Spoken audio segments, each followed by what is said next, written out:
I'm Marilyn Manson, and you're watching Kerrang podcast. Hello, welcome to the Kerrang podcast. Here I am with Marilyn Manson. It's July the 4th. Happy Independence Day. That doesn't really work out good for Britain, does it? Not for us, but we... It's kind of like when we decided to Boston teabag you, or I don't really know good about history. What does July the 4th mean to you? I mean, if you're in California right now, would it be just another day, or would you be... Hot dogs, fireworks. Not really. I avoid holidays in general. It's when people get drunk that don't know how to get drunk. Right. Amateurs. Yeah. Yeah. Stay away from it. Yeah. So you're here in the UK. You're back first time since 2009 to play shows since Download. Born Villain came out in April. How's the new stuff sort of fitting in with the older songs? It fits pretty well. We're doing the show that we're playing, or that we have been playing, is we had to get our fuck on, so to speak. That's an American term. Not after touring for 3 years, but we play a lot of Antichrist Superstar. We really play the stuff that makes us happiest, and I think in turn that will make the audience happier. A lot of times bands, and I could be accused of the same thing, often play just the bulk of the new record because they're excited because it's new. But, just playing things again, especially with Twiggy on guitar, I love playing the old stuff because it seems new again. Yeah. And it doesn't seem like I'm doing something that I've been doing every day of my life. I'm very excited and have the same sort of determination, excitement that I did when I made my first flyer, which I printed out and passed out and didn't even have any songs. Right. Yeah. So, just taking it, just have the same outlook. I meet people. I say, "Hey, Marilyn Manson, I have a record. You want to listen to it? If you don't, then we can watch a movie, have sex, rob a liquor store, kick a pedestrian, whatever it takes." Which of those four things would you do right now if you weren't doing press? I just give options, I'm not, it's kind of like the Last Temptation of Christ. I'm just trying to... I don't remember enough License in the Scorsese film. I mean, of the older stuff, which of the tracks have you been sort of really enjoying revisiting?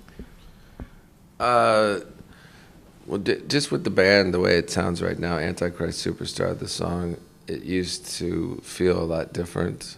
I don't really know the way to describe it, but it sounds more raw. And sometimes when you play things, I think I'd like to really record a live album of this tour. I know that we're doing something later this year in the worst possible time. I think we're touring like Siberia or something in the 15th month of the year or something. Right. They created a new month to make it worse. Extra cold. Yeah. And so there might be some documentary of that potentially. I'm not really sure, but I just like the way that things sound live now. Yeah. And so I think probably the song that I enjoy playing most live now is Pistol Whipped, because I play guitar on it and I play like a complete asshole. But that's really the way that I was taught how to play. Twiggy taught me how to play guitar. So, but in the tradition though, on this record, in the next single is Slow Motion. We just did a video. I just finished it right before I flew here. Yeah, it was like 4 days. Yeah, there's worse pictures. Don't worry, those were just behind the scenes. Right. It's there's a great inspiration from records like Scary Monsters by Bowie and the Carlos Alomar and Robert Fripp, this reckless avant-garde sort of approach to guitar playing. And I think the main thing with this record, we were very spontaneous. Twiggy would tune a guitar, and if it was in tune with itself, I didn't really care if it was in tune with anything else. So we a lot of times had to tune everything to that, and it's whatever. Yeah. It was more about capturing the moment and the excitement of it. Yeah. Was it easy just to go with whatever you felt at the time rather than labor over certain chords and stuff. Yeah. I'm impatient, and especially when there's girls that are naked and they're bouncing up and down with the boobs and stuff, and I'm like, come on, guys, the boobs bouncing, just tune the guitar, let's get it on with it, please. Yeah. You know, you need to either pass out tissues or panties when you listen to the record, because you're gonna cry or make wet. Yeah. Yeah. That was my philosophy. What can we expect from your shows in the UK? Like, yeah, what kind of props have you brought this time? Are we getting the full Manson experience, or has baggage allowance, excess baggage allowance? No. I brought my dick. Right. That's prop number one. Mm-hmm. Boom. Brought a microphone. Carry on. Yeah, I smuggled it. It's always hard to describe a show. It has all the elements of a lot of shows that we've done in the past without being redundant, I think. Mm-hmm. It's not quite evolved to what it's going to be, but it's constantly evolving.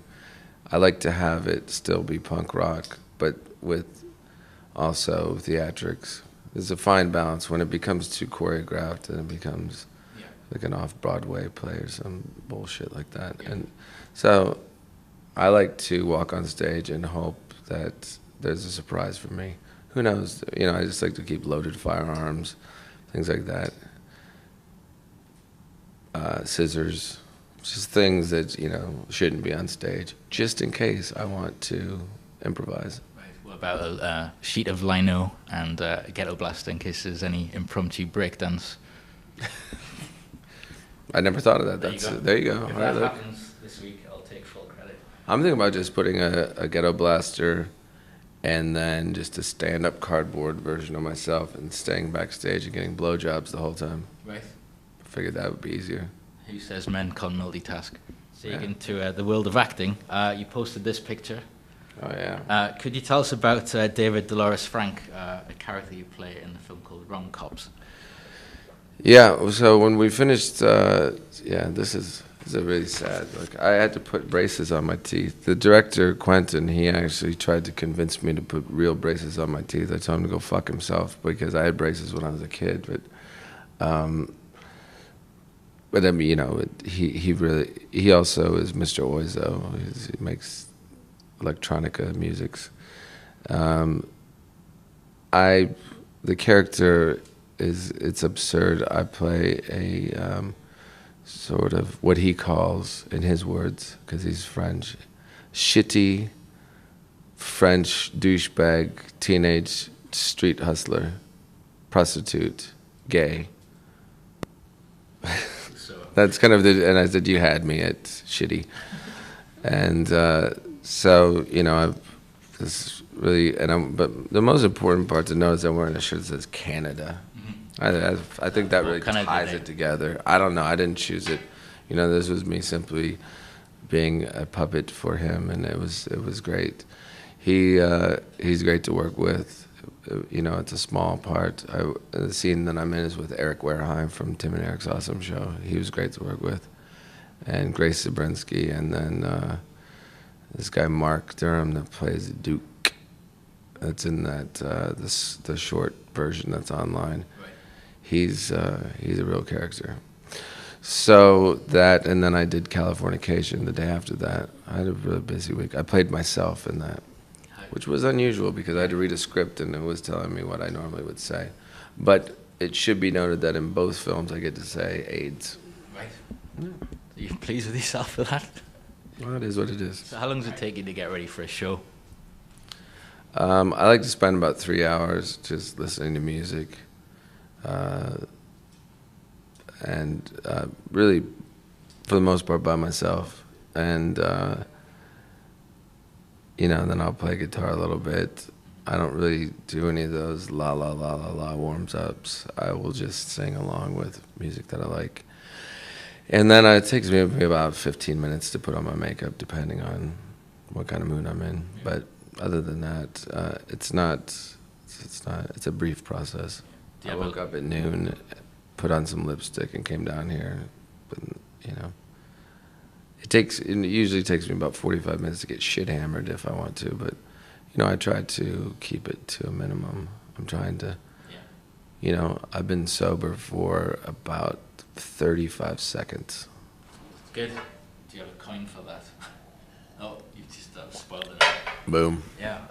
Do you ever long for a casual Friday? Just. What's a casual Friday mean? Just go on in whatever you were in. I don't have Hawaiian shirt Friday. I have no real sense of time frame. I mean, part of it's being on tour, but part of it's just my whole life. Time has been very linear. It doesn't make any sense to me. Like I have a really good memory, but I don't, which is kind of a curse. Sometimes you don't want to remember a lot of things that you've done, but something that happened 10 years ago is very similar to something that happened yesterday to me in some ways. So I will look at my phone to see what day of the week it is sometimes.